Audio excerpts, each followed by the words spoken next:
I just want to thank everyone and thank you, Dean, because I think this is only my second time making it, but the first might be right.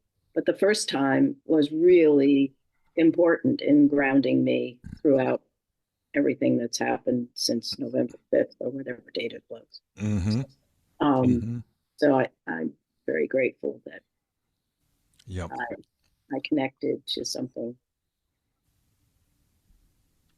Yeah. different and Yep. more Yeah. Thank you. positive. Actually, thank you for bringing that up. It's a good that we can take this opportunity for all of us to remind ourselves how easy it is, uh, when there's, especially in times when there's turmoil going on out there, whatever it is, whether it's earthquakes and tsunamis or political, you know, crapola or domestic stuff, family stuff going on in our lives. There's, as Gilda Radner used to say back in the early days of SNL, it's always something, right?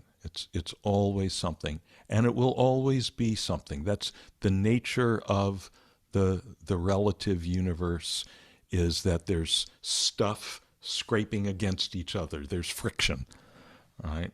And there's going to be always stuff that is scraping against the way we would prefer it. There's going to be friction. Here's what my preference is, and here's what's going on right now. And sometimes it's a little bit of friction, and sometimes it's severe friction.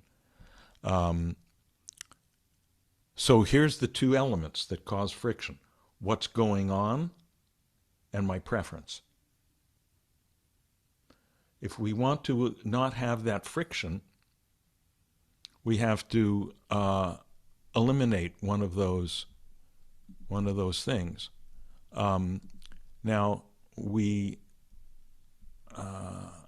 can we eliminate what's going on? Can we change what's going on? No. But what we can do, so we can't do anything about this element, but this element, which is having preference. What if we take away preference? Then friction is not possible. Okay, can you see that? Can you see that? And this is why there's a quote attributed to, I think it's Seng-Ts'an, the third Zen Patriarch or the sixth Zen Patriarch, whatever he was. He said, "The great way is not difficult for those who have no preferences." Right? You can hear that? The great way is not difficult for those who have no preferences. Right? The great way, the way of awakening, the way of wisdom, the way of being. The great way. The great way. It's great, it's big, it's huge, it's you can't miss it unless you're stuck in preference and your whole attention keeps being grabbed by friction, right? Now it can seem very difficult. Oh, but sounds simple but not easy. How do I be without preference? How do I be without preference? Well,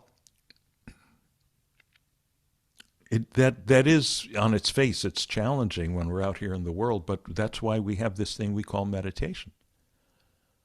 That was there in our instruction, the instruction that I gave in the meditation tonight.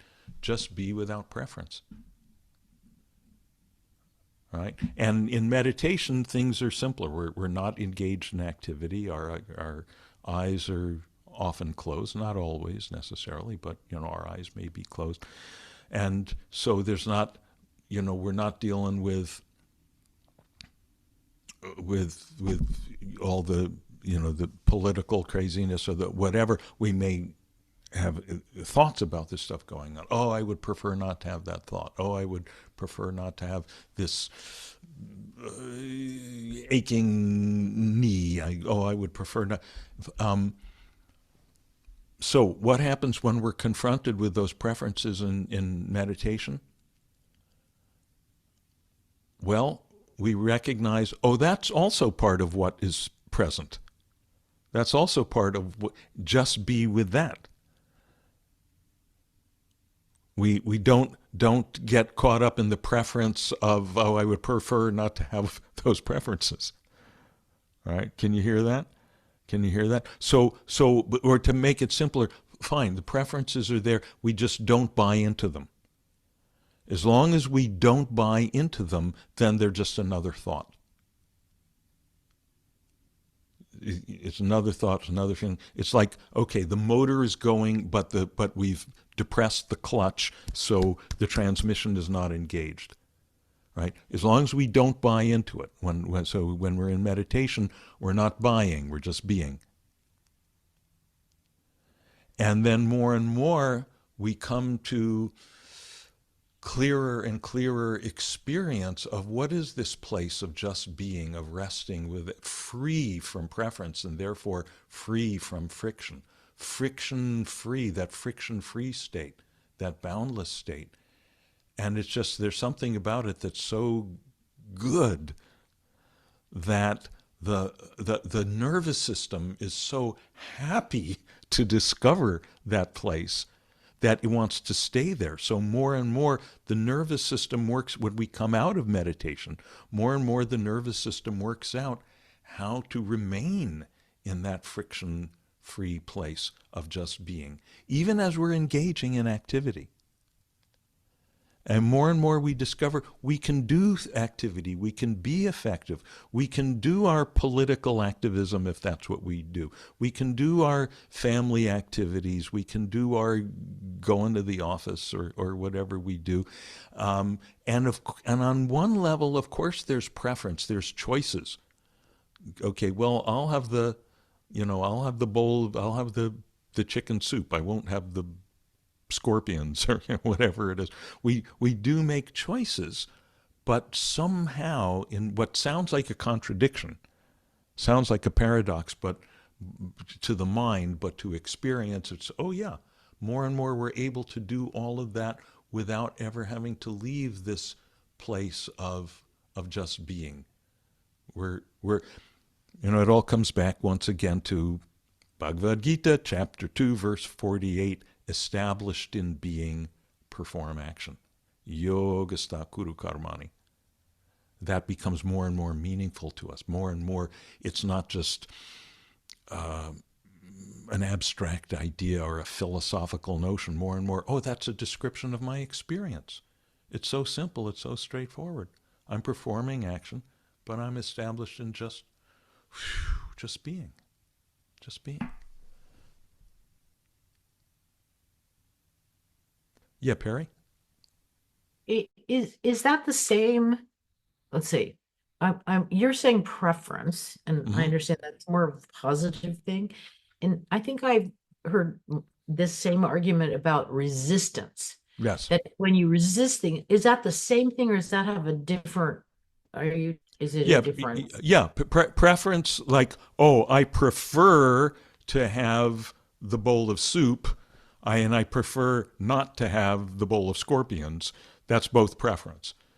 We can break it down. But that's more about choices when you have some power over it, in my opinion. That's like, oh, I can pick. Yeah. But when something's happening that you cannot control, the solid hand you were talking about, the resisting it when you have no control over it causes all that anxiety and angst. Yeah, it causes, again, it causes be with what is. Just be with what is. It's what we practice in meditation. Yeah. And we more and more discover we can practice that out of meditation. More and more the distinction between so-called meditation and so-called life, we see that's an artificial distinction.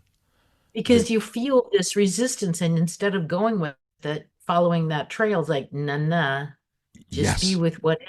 That's exactly right. Most people, when they get caught up in the resistance, their whole the whole narrative about it is about that thing they're resisting. Oh, it's this politician. Oh, it's this bad weather that happened the day I was going to have my picnic. Oh, it's the narrative is all about the thing that's that it's all about this part. And so we tend to lose the clarity of experience of this part, which is the resistance that we're bringing to it, right? and what that actual feeling of resistance is. But in meditation, because it's all so simplified, so distilled, we really feel what we, and it's really good that we get caught up in resistance sometimes in meditation, and we notice it and we go, oh, just relax out of that. That's that is really important, because then we get the muscle memory of that whole thing, and more we can bring that into activity. That's the meat of the whole thing to me. To Yes. be with what is. Yes. Because it's a simple direction. Again, simple and not easy, but it's like clear. Yeah. Just calm down, just be, Yeah. anyway. For me, Yeah. it's, and when you were saying preference, it became like, do I want this or this? Well, I don't want any of it. Mm-hmm. Okay, Yeah. just quit resisting that you don't like either of the Yeah. choices. Yeah. Yeah. Yeah. Yeah. And by the way, a moment ago you said, okay, it's simple, but it's not easy. And okay, we'll accept that for now, but later on you'll see that it's also easy. Good. Great. Thanks. Looking forward to that. Good.